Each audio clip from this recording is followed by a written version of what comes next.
welcome back to Let's Talk. My name is John, and with me today is Dennis, and we're going to be reviewing another late 90s superhero film, not unlike Spawn, but a little bit more popular than that, and that is 1995's Batman Forever. This is the one where Joel Schumacher came in. He directed this and Batman and Robin, and Tim Burton gets just cast aside and said, you get to be an executive producer because Batman Returns a little too dark for the kids, and we want to sell some toys. And you know who was around in 1995 who ate this shit up? Me and Dennis. Yeah, no, you are not wrong. Actually, it is funny we're doing this. I just rewatched them because my wife, these are the Batmans that, you know, she was a kid growing up with too, so we rewatched them all, and I had fond memories of a lot of these that were ruined upon rewatching. Oh, I get that. Yeah, I get that. Because Batman Forever was actually the first Batman movie I ever saw, believe it or not. I think that might be me too. Yeah? Yeah, I think the first two I ever saw was this, and then Batman and Robin. Yeah, unfortunately. Yeah, well, their target audience was kids, and we were kids in the late 90s, so of course,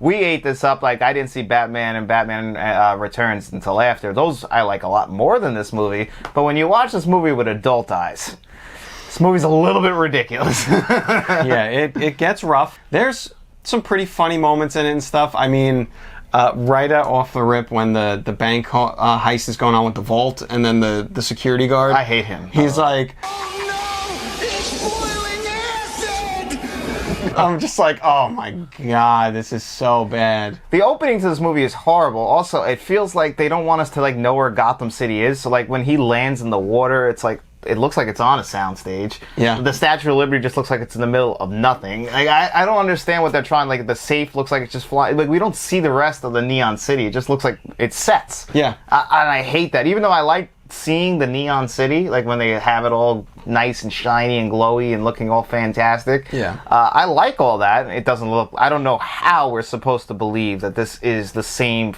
exact world that was in Batman Returns. Yeah. Other than Alfred, who's 1,000 years old, and Luke Gordon. Yeah. Which actually, I want to ask you this because there's a passing comment done by Val Kilmer when he's talking to Robin, who again, he's supposed to be a kid, but Chris O'Donnell looks 30. What are you talking about? That's Bat Boy.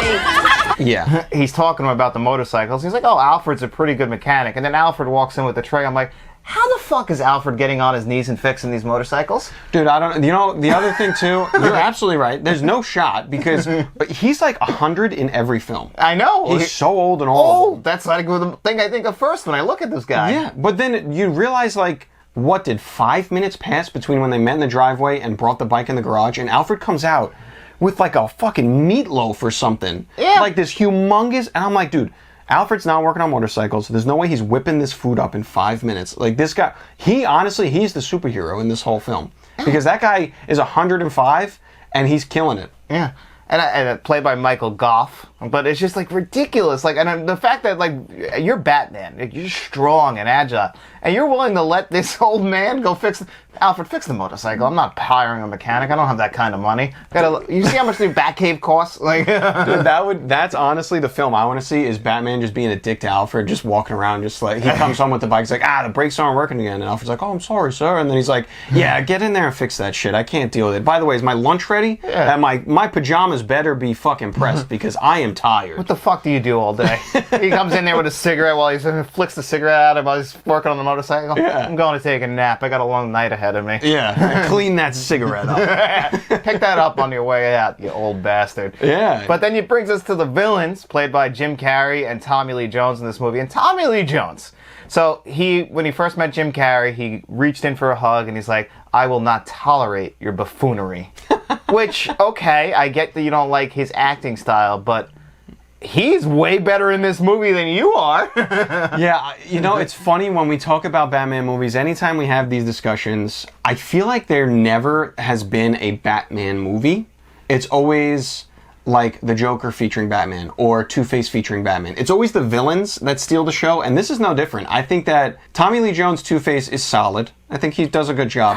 He's basically doing the Joker. Like, yeah. It doesn't feel like Harvey Two-Face. It doesn't... Yeah, I mean, he's over Other the than top. one moment at the end, and this only clicked with me yesterday, when I always thought he was fucking around with Bruce Wayne, but when he's about to die, and he's like, you've always been a good friend, Bruce. And then it's like, okay, there's the old Harvey Dent shine. Yeah. Yes, of course you're right, Bruce.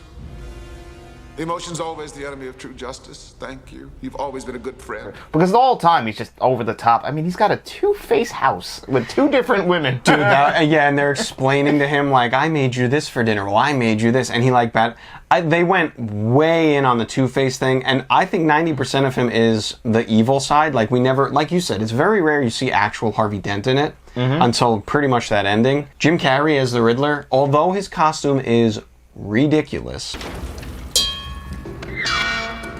It is ridiculous. He is hilarious. One of the scenes, I actually almost fell off the couch laughing when Two-Face and his crew are robbing one of the banquet things they're doing, and Jim Carrey's watching it at home, and he's with the popcorn, like, spitting the popcorn everywhere. The way he did that, I laughed so hard for like 10 minutes. He was just great. Jim Carrey's the only person that knew what kind of movie he's in, because I'm always laughing at it the whole time. When the other guy's like trying to like, oh, you're fired, he's like, I've never pushed anything. He's like, CC, the Human Experimentation Board, the AMI, and the police.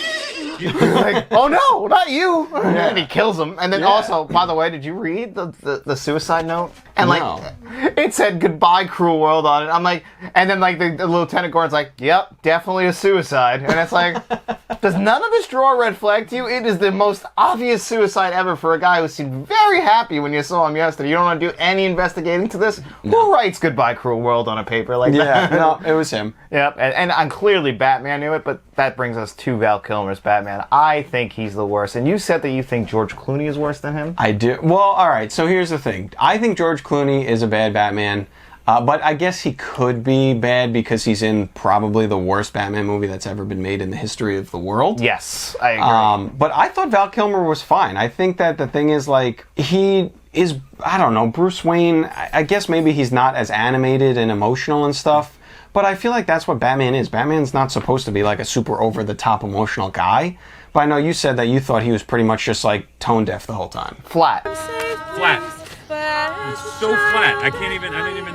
Every time I saw the guy, I just felt like he was just delivering his lines like he didn't want to be there. And in the bat suit, it actually makes sense because I watched a documentary, Val, about, and he was talking about he always wanted to be Batman. Yeah. But he said he got in the suit and he was just terrible. He said he couldn't hear a thing. So he's like, he's just delivering his lines and he can't take direction because he can't hear. Yeah. So he doesn't even know. So while he's in the suit, I can understand. But I'm like, that doesn't explain the way you're playing Bruce Wayne, especially since Nichole Kidman, she's just horny for Batman the whole movie. No, you're not wrong. And it's funny, the suit, I think, I can't remember which Batman it was, but a current one went back and asked one of the other guys, like, what do you, any suggestions? Like, I'm about to play Batman, what do you think? And the guy was like, make sure they put like a zipper in it, because if you have to pee, it's going to take you 45 minutes to get out of that suit. Yeah. So, like, every guy always says that the bat suit sucks. You can't move your neck. You can't hear. You're hot all day. Like, that's horrible. But I do agree. His Bruce Wayne is very just, like, he's one tone. Yeah, the whole movie. Through the whole movie. I don't think he's terrible, but I can see your point that he's just kind of flat. Yeah, that's just my one complaint about him, and that's why he's the worst. Because I feel like the other actors who play Batman have all been great. Like, I just feel like he's the worst. And George Clooney, he's just George Clooney in that movie. He doesn't even feel like Batman or Bruce Wayne, but that movie is just god-awful. But this movie, at least, is entertaining enough. Yeah, and I think it was solid, and I think the thing is, not like Jim Carrey stole the show as the Riddler. Two-Face, 100%. Two-Face was good too, but I do think if you go back down these, I guess it's really 4 Batman movies. There's Batman, Batman Returns, Batman Forever, Batman and Robin. I would say this is probably like the third bet. Like, I think to me it's in order. It's in order for me too. It just gets worse and worse as they go on. Even though I really love Batman Returns, and I like this movie. It has a lot of nostalgia because I can remember watching this as a kid, loving it. I love the bright colors. Also, the soundtrack is awesome. There's a lot of good songs, and if you just listen to the soundtrack itself, you know, even when Robin's pulling up, my favorite band's The Offspring, and they're playing Smash It Up.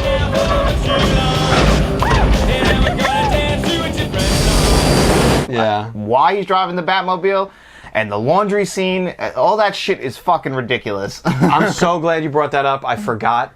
When that laundry scene happened where he's like wringing the sock out with his foot and then he's using his nunchucks and throwing them back and then like winks at Alfred, I literally looked at my wife and I was like, what the fuck was that? No reason for that to be in there. Like, the stupidest way for him to basically be like, hey, by the way, I can probably fight crime, is I'm sick at swinging my laundry around. Yeah, I know. He's just showing off. Even though, just show Alfred that you were flying Grayson. Yeah. Like, isn't that enough? Yeah, I don't get it. And before we get out of here today, I would be doing you and everybody else a disservice if we didn't talk about the Batman Forever 4K Blu-ray that came out in 2019. So all of these came to 4K. I finally grabbed this one. I only had Batman and Batman Returns on 4K because I felt like, I already own this on Blu-ray. I don't need it on 4K. But I did want to see how beautiful the green neon lights would look. Also, quick thing. How did nobody find where the Riddler was? Who put that island together that he had? Dude, I don't know. I was thinking the same thing. He built an island that with a giant blender on it. In 3 days, by the way. Lightning quick. Yeah. And nobody can find him? Nope. Holy rusted metal, Batman.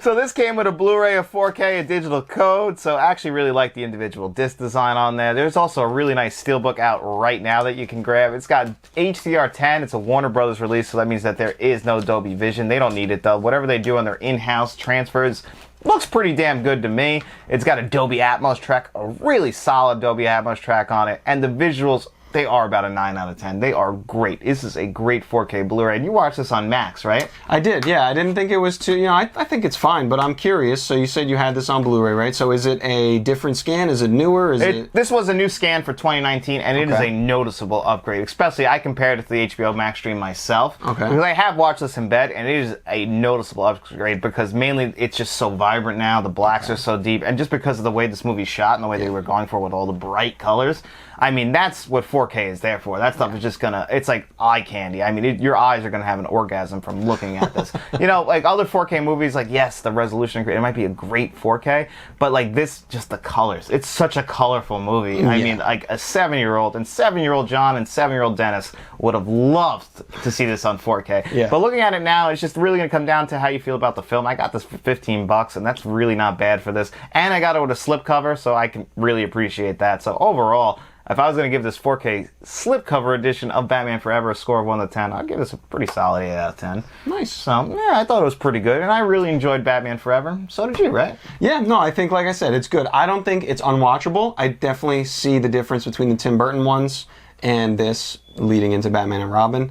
But I would, Nostalgia goggles, when you take them off, you'll notice the flaws a little bit more. But, you know, if you were a kid of the 90s, chances are you enjoyed Batman Forever. Yeah. And thank you guys so much for being here with me and Dennis on another episode of Let's Talk. And if you enjoyed this review, don't forget to hit that like button, that subscribe button, get out in those streets, and tell your friends about us.